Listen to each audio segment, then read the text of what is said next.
In China, decades of families without brothers or sisters is coming to an end. Now parents can have 2 children. 现在放开实际上是一个 I think how many babies a family should have depends on the personal rights of citizens, says this Beijing woman welcoming the move. In just 15 years, China will have over 210 million senior citizens and not enough young people to pay for them all.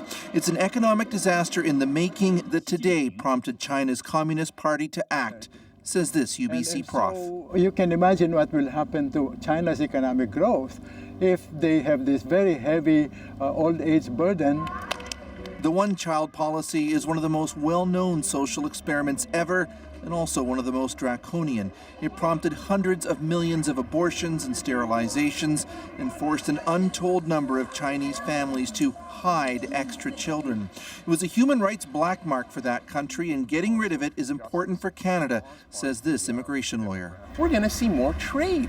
Canada can now trade without the headache of a one-child family human rights black mark. There's a huge sense of isolation, I feel. Photographer HUA JIN of Montreal was born in China and was lucky enough to have a twin sister.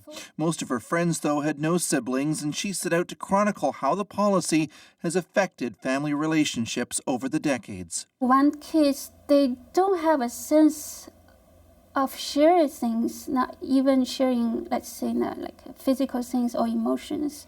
The big question is whether young Chinese couples will actually have another child.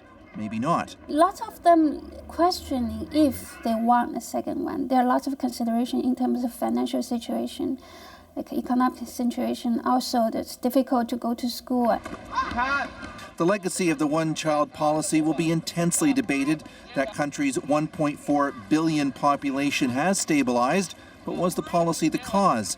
After all, previous easings of the one-child rule in rural areas produced smaller baby booms than expected.